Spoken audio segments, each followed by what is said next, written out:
Stop right there. Hands where I can see them. Officer, I'm gonna reach for my ID slowly. It's in my jacket pocket. I said hands where I can see them. Don't move towards your pockets. I'm a police officer. Detective Elena Marsh, homicide, 4th Precinct. Everybody's got a story. You are making a mistake right now that you will not be able to undo. Stop resisting! I'm not Elena?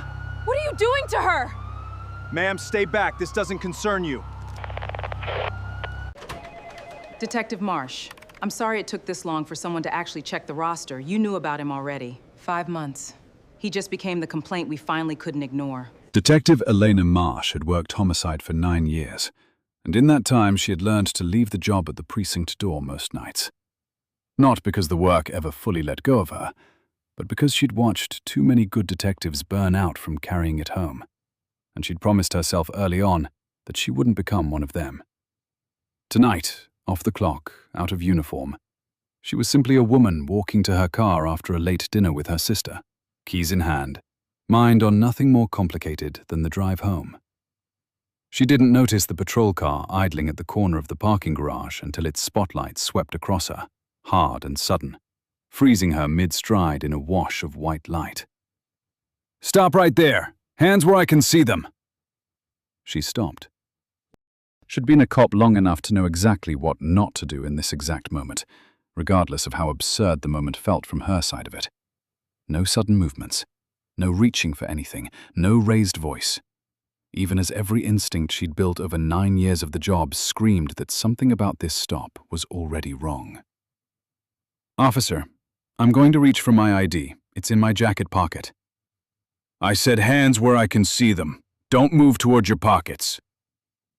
The officer approaching her, young, broad-shouldered, moving with the loose, overconfident swagger of someone who'd clearly already decided how this encounter was going to go before he'd said a single word to her, kept one hand resting on his holster as he closed the distance between them. "We had a call about a break-in attempt on a vehicle in this garage. Woman matching your description." "I haven't touched any vehicle except my own. It's right there." She kept her hands raised, kept her voice level. The professional, de-escalating cadence she'd used 1,000 times on the other side of exactly this kind of interaction. "I'm a police officer. My credential is in my jacket." "Everybody's got a story." "It's not a story. It's my badge. Detective Elena Marsh, homicide, 4th Precinct. If you'll let me reach slowly for my jacket, I can show you." Officer Danny Kolb, 28 years old, 3 years on the force, a man who had built a private reputation among his patrol unit for a certain enthusiasm around stops involving black residents of this particular parking district, a reputation that had generated 2 prior citizen complaints, neither of which had gone anywhere, heard the word detective and processed it, in the span of about a second and a half, not as information that should change his approach, but as one more thing he'd decided, on sight, not to believe. "Turn around. Hands on the hood." "Officer, I am telling you, calmly, that I'm a fellow officer, and I have credentials that will confirm that in about 5 seconds if you let me reach for them." "I said turn around." She turned around. 9 years of training told her that the physics of this moment, an agitated, keyed-up young officer with his hand on his weapon, a dark parking garage, no witnesses beyond the distant echo of her sister's voice calling her name from near the elevator, mattered infinitely more than her pride, and that whatever indignity came next was survivable in a way that escalating the encounter might not be. He grabbed her arm to turn her the rest of the way, harder than the motion required, and when she instinctively tensed against the unexpected force of it, not resisting, simply the reflexive stiffening of a body responding to sudden, unwanted contact, he read the tension as exactly the confirmation his instincts had been waiting for. "Stop resisting." "I'm not resist." He drove her forward against the hood of a parked car with more force than the situation called for by any measure, her cheek striking the cold metal, her wrist wrenched up behind her back at an angle that pulled a sharp, involuntary gasp from her throat. "Elena!" Her sister's voice, closer now, sharp with alarm. "What are you doing to her?" "Ma'am, stay back. This doesn't concern you." She's a police officer. She told you that. I've got a suspect resisting a lawful stop, ma'am. I need you to stay back or you're going to be detained too. Elena, her face still pressed against the car's hood, her wrist held at an angle that sent a bright thread of pain up through her shoulder, found her voice again, low and controlled, though the control cost her considerably more than it would have an hour earlier. Officer Kolb. She'd read his name off the tag pinned to his chest, close enough now to make out the lettering. And something in the way she said it, precise, deliberate, committing it to memory with the flat certainty of a woman who intended to remember it for a very long time, should have registered as a warning. It didn't. You are making a mistake right now that you are not going to be able to undo. I am asking you, one time, to let me stand up and show you my credential. You'll get your chance to explain everything down at the station. He cuffed her. Part 2. The wrong precinct. They booked her at the 9th precinct, not her own, a detail that would matter a great deal in the weeks to come, under a charge of resisting arrest and obstruction. Her personal effects logged and inventoried by a booking officer who scanned her driver's license without a second glance and never once thought to cross-reference it against the department's own personnel roster. A step that would have ended the entire situation in under a minute if anyone involved had simply bothered to take it. Elena sat in a holding cell for the better part of 40 minutes, her wrist throbbing, her cheek carrying the faint imprint of the car's hood, saying nothing beyond the 2 requests she repeated, calmly and precisely, to every officer who passed her cell.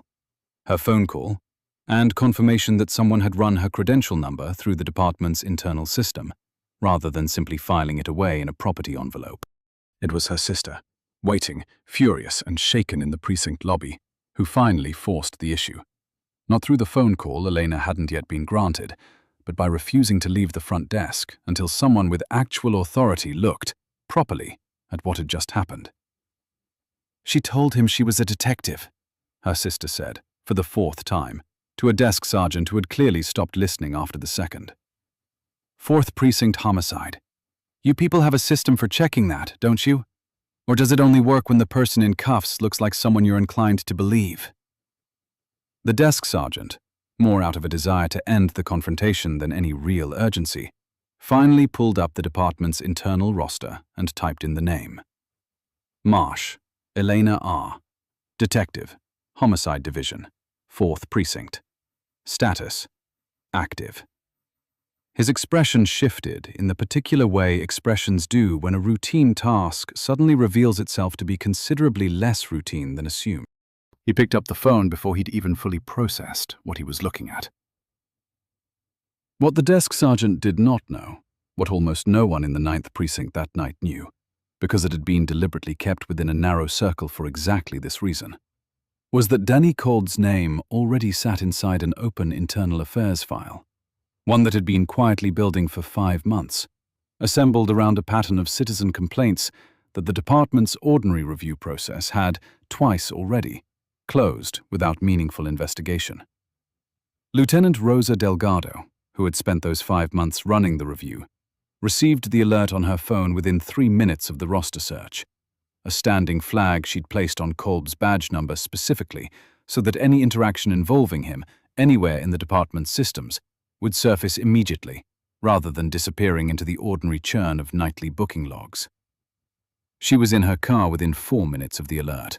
By the time she reached the 9th precinct, Elena Marsh had already been released from her cell, cuffs removed, no formal charges filed, a hurried, uncomfortable apology offered by a shift commander who understood, with dawning horror, exactly how badly this had already gone before he'd had any chance to intervene, and was sitting in a quiet interview room, icing her wrist, her sister beside her, both of them waiting for whatever came next.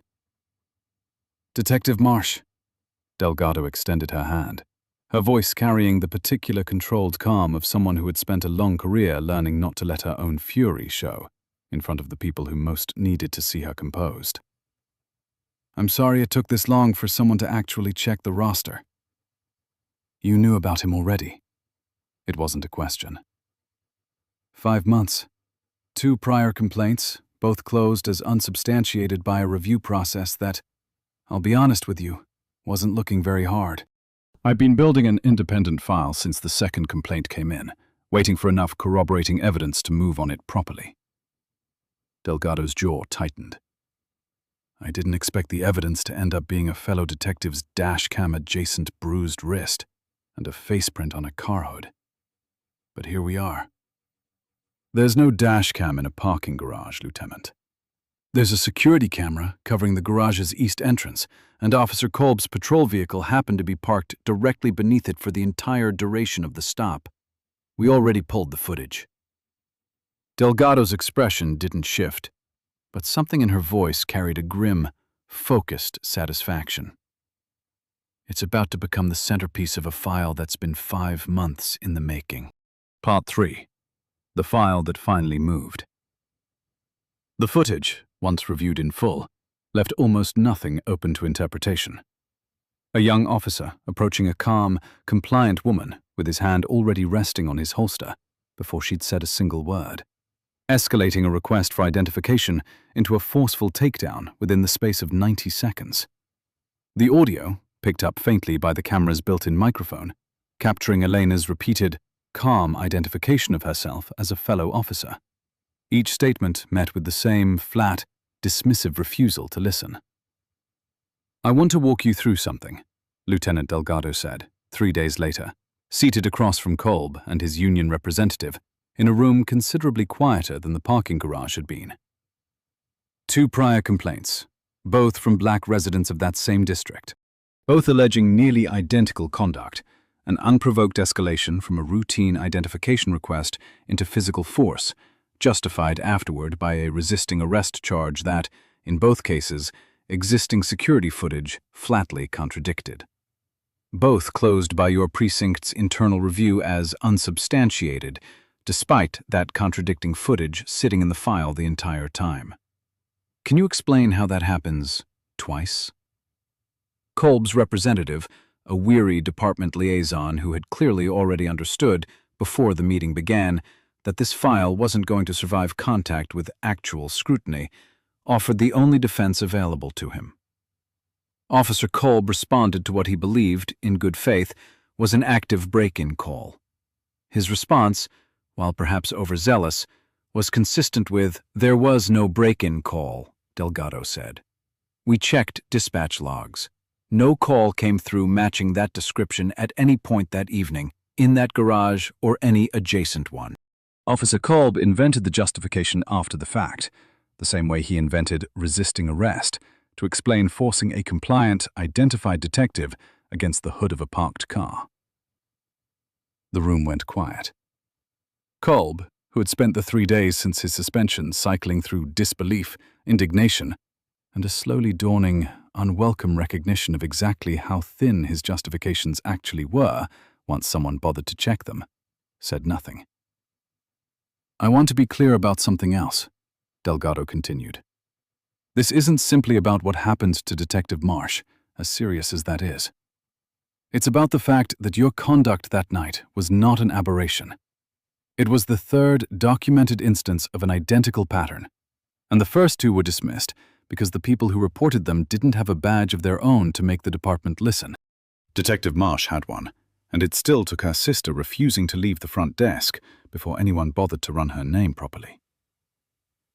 The department's disciplinary board moved with a speed that surprised even Delgado, propelled by a combination of unambiguous video evidence, a victim who was herself a 9-year veteran detective with an unimpeachable service record, and a growing, uncomfortable awareness within command staff that a 3rd dismissed complaint against the same officer, surfacing now, publicly, attached to a fellow officer's name, represented exactly the kind of institutional failure that no amount of quiet internal handling was going to be able to contain. Kolb was terminated within 2 weeks, the board's written decision citing not only the incident itself, but the department's own prior failure to meaningfully investigate the 2 complaints that preceded it. A rare, explicit acknowledgement that the institution's review process, not merely one officer's judgment, had failed. The criminal referral followed a month later, once the district attorney's office reviewed the footage alongside Kolb's own booking report, which claimed, in writing, that Elena Marsh had made furtive movements toward her jacket, and actively resisted restraint, claims the security footage demonstrated, frame by frame, to be entirely fabricated. He was charged with filing a false police report, assault under color of authority, and unlawful arrest. His attorney at trial attempted an argument built around split-second decision-making under perceived threat, the kind of argument that sometimes found sympathetic ground with the jury inclined to give an officer the benefit of the doubt. It found none here. The footage showed no threat, perceived or otherwise. Only a compliant woman, hands raised, calmly identifying herself, met with an escalation that had nothing to do with the actual situation in front of him, and everything to do with a set of assumptions Kolb had apparently never once felt any professional obligation to examine. He was convicted on all 3 counts, sentenced to 3 years, with a permanent bar from law enforcement employment.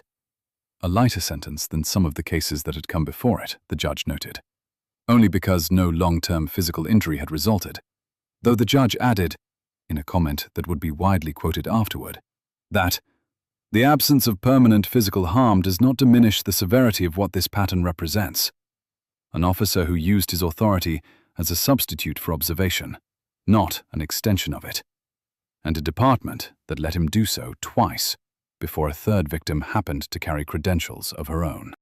Detective Elena Marsh returned to homicide work within a month, her wrist healed, though she carried, for considerably longer than the physical injury lasted, a changed relationship to the badge she'd worn proudly for 9 years. Not because the badge itself had failed her, she came to understand, but because the systems meant to hold it accountable so often only worked when the person on the receiving end of its misuse happened to be someone the institution couldn't afford to dismiss. She requested, and was granted, a transfer onto the very internal affairs division that had ultimately caught Kolb's pattern, not out of any dramatic desire for reinvention, but out of a practical, clear-eyed recognition that she now understood, from a vantage point few investigators ever truly get, exactly how much a review process could miss when it wasn't looking hard enough, and exactly what it took to make it look harder. People ask me sometimes if I feel like justice was served, she said, in the brief statement she gave to department leadership during a training session built around her case, a session that would become mandatory viewing for incoming officers across the precinct. I think about the 2 complaints before mine, 2 residents of that district who reported almost exactly what happened to me, and were told there wasn't enough evidence to act. There was enough evidence.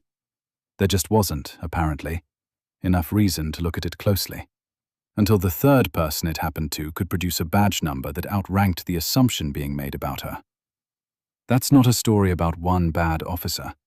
It's a story about how much depends, in this job, on who the system decides is worth believing by default.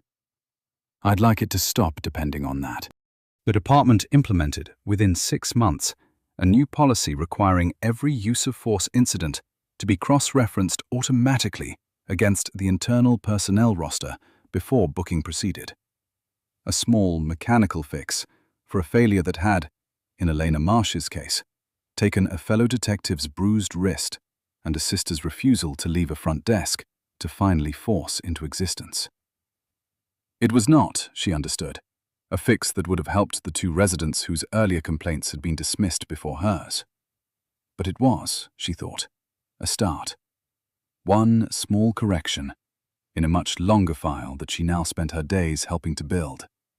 One dismissed complaint, one overlooked pattern, one quiet institutional failure at a time. The end.